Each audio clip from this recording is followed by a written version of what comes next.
Esse é o Café 11 e hoje temos duas presenças ilustres, Rafael Dornelles, escritor, e o nosso produtor, Cleverson Ferreira, da PEC Produções. Vamos falar um pouquinho com o Rafael, né, sobre acreditar no sonho e bancar o seu sonho, né?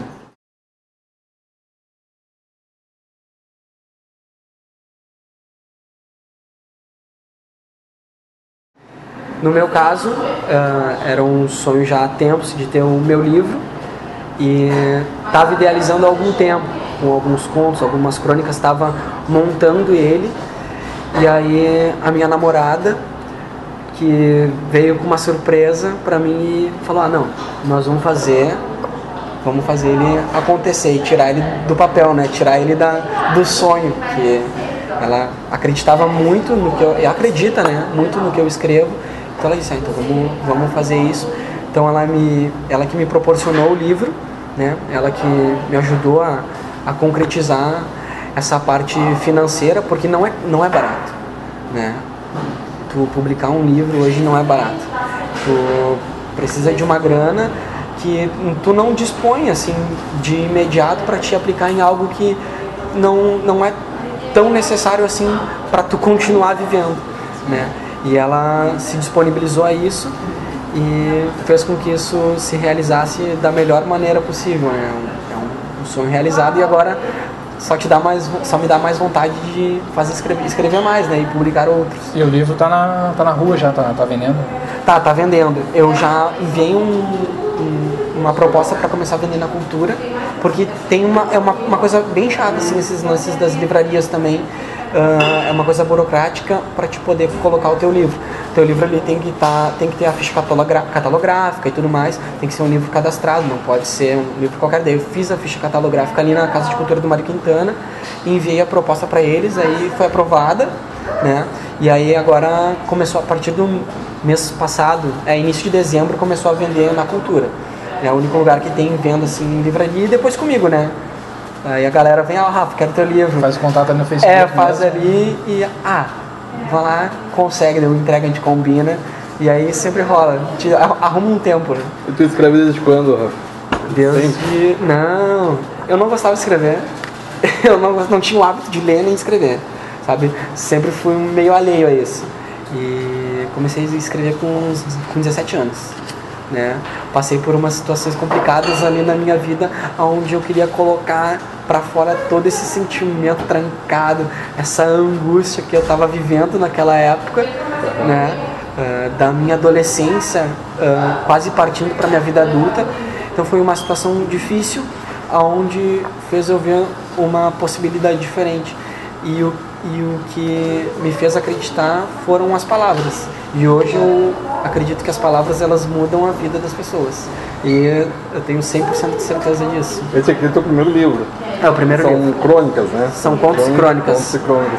Eu vi aqui que tu colocou alguns escritores, Machado de Assis, Quintana. São tuas referências? São minhas referências, Dentre alguns mais modernos, né? Eles são referências que eu sempre procuro buscar e sempre procuro ler, porque foram, né, mentes brilhantes. E tudo que é brilhante a gente tem que se inspirar sempre. Sim. E como é que está sendo o feedback do público, a pessoa que está lendo, como é que consegue se identificar com o que tu escreve? Bastante gente, né? E é uma coisa peculiar, assim, as pessoas vêm e tu não tá esperando, porque eu não escrevo esperando com que as pessoas venham: Rafael, eu gostei do teu texto, foi exatamente pra mim. Não, eu escrevo muitas vezes o que eu tô sentindo, mas muitas vezes o que eu percebo das pessoas, né? Então eu acho que é por isso que elas se identificam tanto com isso, sabe? Por eu tentar buscar ou em ti alguma coisa que me faça querer escrever, ou no Robert querer algo que me inspire a escrever sobre ele, ou sobre alguma coisa que ele me disse, ou alguma coisa que ele me contou, sabe? Tentar colocar de uma forma com que as pessoas entendam o que eu estou enxergando.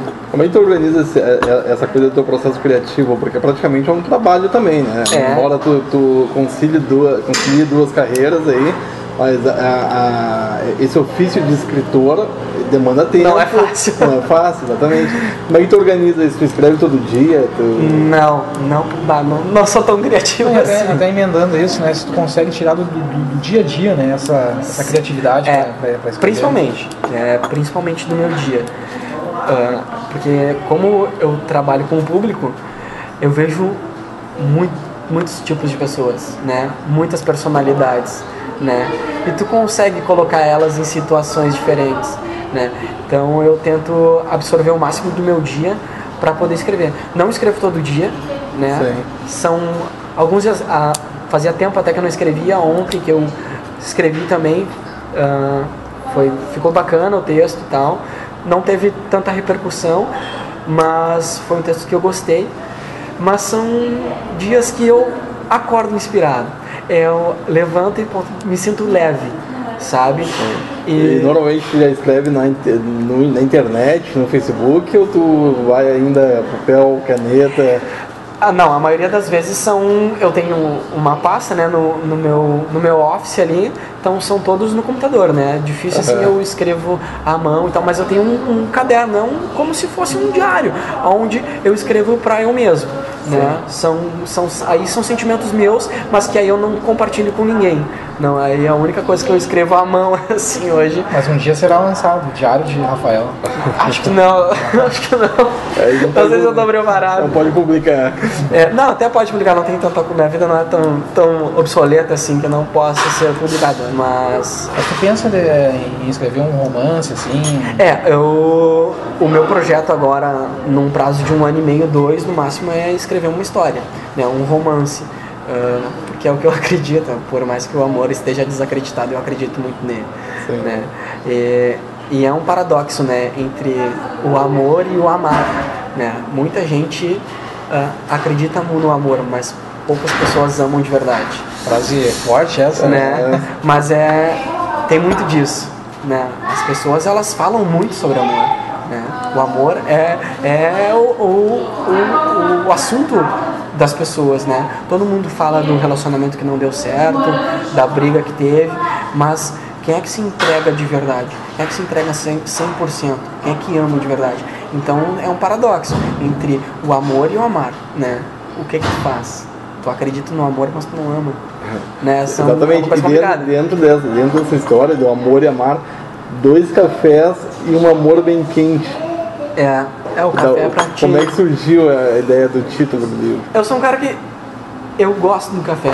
Eu acho que ele te dá uma liga, te desperta uma observação maior das coisas. E o amor bem quente também. E o amor ele tem que ser quente, né? Ele tem que ser uma coisa acolhedora, né? E o café geralmente tu toma acompanhado, né? São poucas as vezes que tu toma um café sozinho. Pelo menos eu, né? Quando eu tomo café, eu tô com a minha namorada, ou eu tô com alguns amigos, ou até mesmo no trabalho. No trabalho a gente toma bastante café. Sim. E vou ali tomar um pingado, né? Eu até prefiro um pingado café com leite para dar uma amenizada no amargo. Mas é uma junção, né? Dos dois, assim, do amor e do café. Tem que ser 2 e tem que ser quente. É pra te dividir com alguém sempre. Sim. Tu é escritor e agora tá cursando jornalismo. Né? Isso. E essa vocação para começar a escrever, para gostar da escrita, começou quando? Assim, começou com 17 anos, mas foi influenciado por alguma família, algum parente? A minha avó, eu sempre digo, minha avó é a mulher mais incrível do mundo. Eu uso ela de exemplo para tudo e já escrevi sobre ela e um dia eu vou escrever um livro sobre a vida dela. Porque é uma mulher que eu me orgulho muito, é professora aposentada, professora de português. Eu escrevia muito. Então, acho que eu puxei mais o lado dela. Minha mãe já puxou mais das exatas ali. Sim. E ela não. Ela é sempre me incentivando a ler, sempre me contando histórias desde pequeno, então sempre incentivando a minha imaginação, né? E eu acho que foi dela que eu herdei essa vontade. Mas nunca tinha colocado isso realmente na ponta do lápis, né? Foi, como eu falei antes, foi ali dos meus 17 pra cá. Antes disso, escrevia, mas era balela, sabe? Eram coisas mais de adolescente, assim, coisa que eu escrevia para uma namoradinha, para outra, mas nada muito a fundo, né? Eu acredito que assim como tu, a gente deve ter um bom número aí de pessoas que escrevem e acabam não publicando, né? Eu conheço bastante gente. Como é que é o processo assim de tu, eu tenho já um certo volume de textos e quero publicar, como é que é o passo a passo, como é que tu conseguiu chegar no material físico, assim, de ter o livro na mão? Como eu falei, publicar um livro é muito difícil, é muito caro. Sim. Né? Então nós fomos para as editoras alternativas, né? Uhum. Eu publiquei numa editora online, que é a Liro, que é uma editora independente, tem um acesso mais fácil, não é tão caro, né? Mas é só online? É só online, né? E aí tu manda o teu projeto para eles fazem a correção ortográfica, fazem tudo, e aí tu paga e eles fazem todo o processo, ali leva uns 60 dias. O total de tu enviar tudo para eles fazerem correção, tu mandar para ver se vai ser aprovada a capa e tudo mais, eles te mandam fotos da impressão para ver como é que ficou, para ver se tu aprova. Não é um processo cansativo, mas é um processo que tu fica muito na expectativa, porque demora, né? E aí tu fica querendo muito ter aquilo, e aí tu fica, não vai dar, mas no fim deu tudo certo. Mas foi através dessa editora que me possibilitou isso, né? Porque hoje editoras físicas, e aqui até mesmo de Porto Alegre eu pesquisei, aqui tem um número X de exemplares que bate ali dos 1.000, né? E aí gira em torno de 7 a 12 mil reais. Então é grana, pra mim é grana, né? Então para te aplicar num projeto, né, que tu tá começando, sim. Então fica complicado, né? Acho que tem até a associação gaúcha, né, de escritores e tal, mas eles fazem tal a correção do teu livro, te ajudam na criação da capa, mas eles não têm uma editora, né? Então eles te indicam algumas editoras online também, né, que é uma coisa bacana. Tu pode te inscrever, ser sócio ali, tu paga R$55 por mês, e aí tu tem vários benefícios também. Tu tem uma biblioteca grande, tu consegue pegar alguns livros emprestados, então é bacana. Mas também tem essa parte da parte física que eles não tem como, né? Então é uma coisa que falta. E qual é a tiragem que tu fez de impressão? De impressão, eu fiz 80 cópias. 80 cópias e deu R$3.400. Já deu caro. Caro para pouca quantidade. Sim. Né? Então, tu vê, é complicado. Né? Complicado. Essa é a parte chata. E tem a possibilidade de vir uma nova remessa agora? Agora como vai para livraria, né? Eles que fazem o processo, né, de pagamento e tal, da impressão do livro, e aí só que daí ou tu dá o teu livro já todo feito, impresso, bonitinho, é 50-50, né, 50% do lucro meu, 50% do lucro deles, ou se eles forem fazer a parte da impressão é 70% deles, 30% meu. Então tem isso, né, tu sempre acaba perdendo um pouco ou tendo que dar muito, é complicado.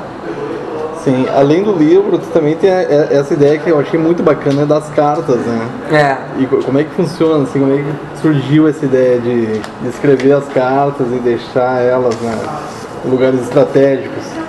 Tem um cara, tem uma página no Facebook, não me recordo o nome dele agora, mas que é lá em São Paulo e ele tem um projeto semelhante, que é o do Esqueça um Livro. Sim. Ele arrecada diversos livros, né, da cidade, as pessoas doam para ele e ele larga em locais públicos, né? E dentro do livro ele deixa um bilhete, leia e coloque em outro lugar, né? Para alcançar o maior número de pessoas possíveis e fazer com que a leitura se expanda. O que eu pensei? Queria fazer alguma coisa parecida, mas para ti é difícil tu arrecadar muito livro e demanda espaço físico para te armazenar eles também, né? Então o que eu pensei? Eu gosto de escrever. Vou escrever uma carta para as pessoas e vou sair distribuindo por aí, né? Então escrevo uma carta sobre diversos assuntos, né? Família, relacionamento, né? Sentimentos, coisas do dia a dia, do cotidiano das pessoas. Sim. Tiro algumas cópias, né? Coloco em envelopes direcionados para as pessoas e saio distribuindo por aí. Deixo em bares, nas mesas de bares, nos cestos das bicicletas ali do Bike Poa, que são locais onde as pessoas vão ver. E o ser humano é curioso, ele vai pegar, né? Ele vai ver aquilo ali, parar, dando sopa, ele vai ler, né? E é uma leitura rápida, uma leitura fácil, né? Que pode ter tudo a ver com o que a pessoa está vivendo, ou pode ter tudo a ver com alguém que tu conheça, e vai mudar o teu dia. De alguma maneira, tu vai pensar naquele instante em algo diferente. Tu vai fugir da atucanação, das preocupações diárias de trabalho, de dinheiro, todo o estresse que engloba, né, a vida, o viver. E, então é uma maneira com que as pessoas vejam a vida de uma forma diferente, nem que seja por alguns instantes. Acho que é bem bacana. E é esse o intuito, e dá certo. Sabe? As pessoas leem, as pessoas... Nunca abordei nenhuma para chegar e perguntar o que tu achou. É uma coisa que eu tenho vontade de fazer. Escondidinho, eu largo, né, e depois eu procuro voltar pelo mesmo caminho que eu larguei, para ver se as cartas ainda estão ali, ou se já foram pegas e tal. E teve uma vez que aconteceu aqui na Cidade Baixa, onde eu larguei nos cestos das bicicletas.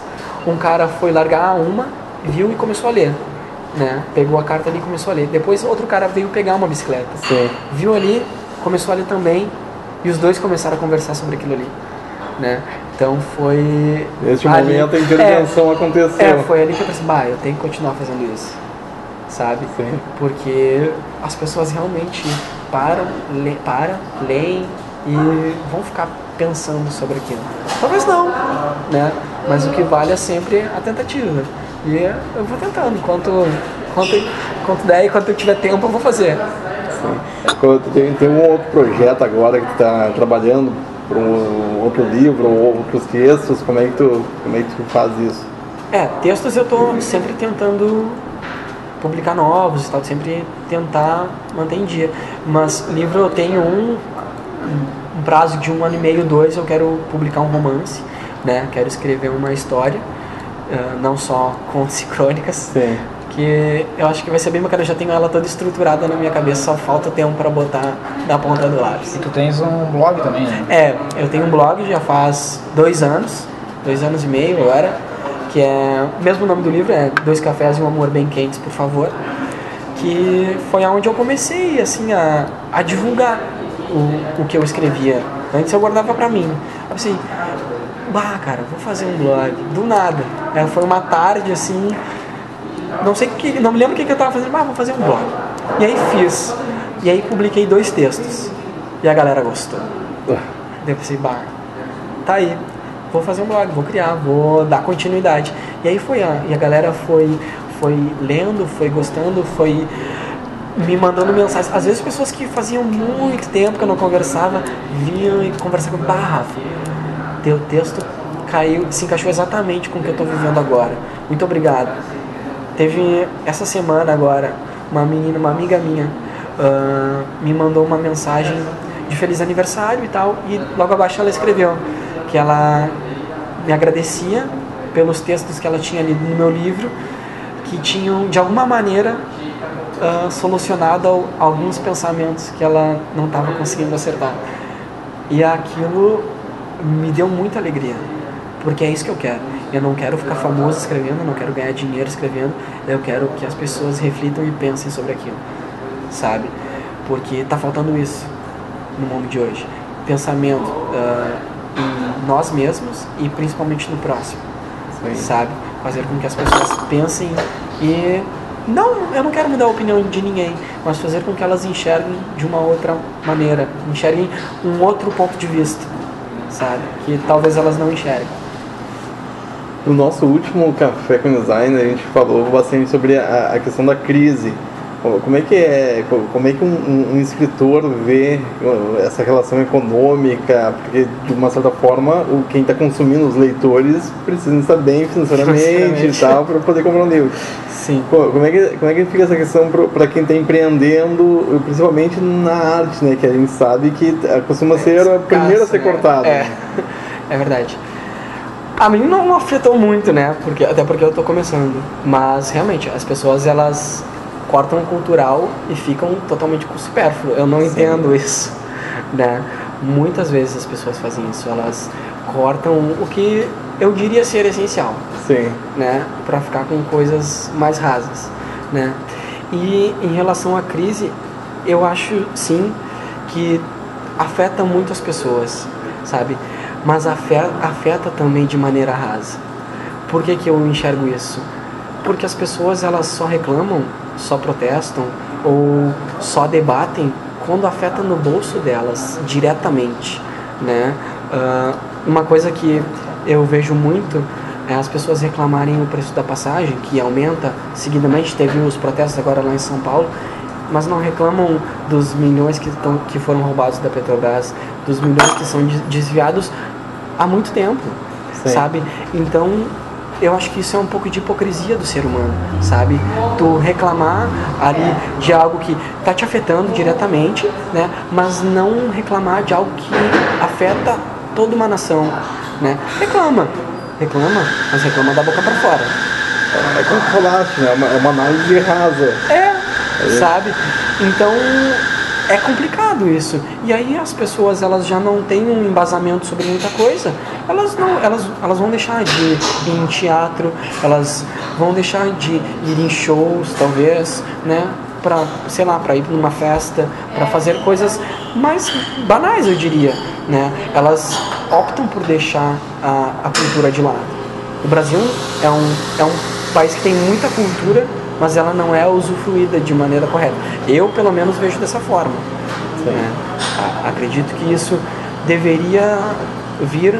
Claro, eu acho que é uma coisa que vem de casa, mas vir mais do colégio, vir mais das escolas, sabe? Incentivar tu querer saber mais da cultura, tu procurar mais isso, tu procurar ir em teatro, tu procurar saber de coisas diferentes, de projetos diferentes. Na Casa de Cultura do Mário Quintana tá cheio de oficina. Muita de graça. A maioria. De graça, é verdade. A maioria. Agora vai lá perguntar quantas vagas disponíveis tem. Várias. Por quê? Porque é uma coisa que não é divulgada, as pessoas não se interessam, né? E os poucos que se interessam ficam naquela, não sei se vou... eu tenho tempo, mas eu quero fazer outra coisa, sabe? Então, é complicado. O ser humano cobra, mas também não faz, sabe? Tudo que ele está cobrando. Sim. É uma questão complicada. Assim como cortam da cultura, cortam da publicidade também, né? É muito. É o meio que eu trabalho e o pessoal anda cortando Bastante. Porque acha que não dá retorno, mas dá muito retorno. Cara, o mundo é uma publicidade por si só, né? Tudo é. Tu tá vendendo a tua imagem sempre, né? Eu sou um cara que eu preciso vender a minha imagem, né? Porque eu tenho que ser um cara bem apresentável, eu tenho que ser um cara que eu tenho que tentar falar bem, né? Eu trabalho com o público, então eu tenho que saber conversar com as pessoas. Eu tenho que vender a minha imagem para poder vender o meu produto. Sim, né? Com certeza. Então, isso de se vender, né? É um gancho aqui. Eu li um livro do Arthur Bender, que ele fala que a gente precisa se permitir ligar o farol alto, né? Que é o que tu fez. A gente vive no farol baixo, né? Porque nos permite caminhar, não tropeçar, mas se a gente não mirar lá longe, mirar exatamente isso dos sonhos, que é o farol alto, né? Almejar mais à frente, a gente não vive, não vai pra frente, né? E aí é bem esse paralelo de começar a cortar as coisas como cultura, publicidade, e vive naquela correria sem dar valor às coisas, né? As coisas se tornam tendo preço, mas não valor, né? Muito, né? Muito se ganha e pouco se acrescenta. Eu diria isso, né? Sim. Ficar mais ou menos nesse meio termo. Falar em publicidade, a capa do livro tu fez? Não, foi a minha irmã que fez. A sobrinho, no jargão da publicidade é o sobrinho. Minha irmã que fez. Minha irmã é fotógrafa, formada já, também trabalha há um tempo. Não é porque minha irmã, mas é uma excelente fotógrafa. E aí ela sempre gostou do que eu escrevia. Sempre. Ela sempre disse, tu tem que publicar isso, tu tem que escrever um livro, tu tem que falar sobre isso. E quando ela faz muito ensaio de casamento e tal, a gente já fez alguns projetos juntos de juntar os noivos, escrever sobre os noivos, conhecer um pouco dos noivos, escrever sobre os noivos e ela fotografar eles, né? Isso foi bem legal. E ela falou, eu quero fazer a capa do teu livro. E aí ela falou, então tá, pode fazer. E ela colocou palavras soltas, né? Que aqui a gente vê que é amor, romance, medo, alegria, vida, saudade, felicidade, família, paixão, cotidiano, gratidão, risada, coração, amigos. E são palavras essenciais, né? Acho que nós temos que levar um pouco delas na nossa vida. Acho que principalmente a gratidão, né? Tem um site que eu acompanho bastante, que é o Soul Pancake, que é um site americano. E eles fazem bastantes intervenções assim.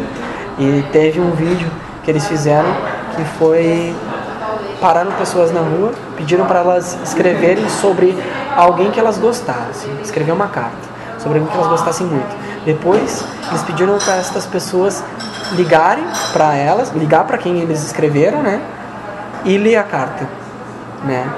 E aí as pessoas ficaram muito gratas, né, mas quem ficou melhor com isso foi quem recebeu a gratidão, as pessoas que foram agradecidas, né? Então, quando tu agradece alguém, tu não está fazendo só bem para ti, mas principalmente o outro, né? Sim. Aí, então, eu acho que a gratidão é algo essencial, né? A mão de quem oferta a flor é que fica o perfume, né? É verdade. Então é isso, né? A gente agradece a eu aqui presença aí. queria agradecer a oportunidade de conversar com vocês. Gosto muito do Alberto, que já conhecia um pouco mais. Prazer conhecer vocês. Vamos manter, né? Vamos gravar mais aí. Esperamos vamos. mais conteúdo, também ter mais textos, um livro, possivelmente um romance, uma história. Terá. Em breve. Aguardaremos ansiosos por... Não, mas eu que agradeço a oportunidade e fico muito feliz de estar aqui hoje, podendo aproveitar esse início de noite. Legal. Isso aí, o café, então, o Café com Design foi feito hoje na livraria Café Multicultura, que fica na Cidade Baixa, Rua da República 351. Vale muito a pena, quem gosta de livro, quem gosta de café, vem aqui, curte, atendimento super bacana, isso aí. O café está em casa.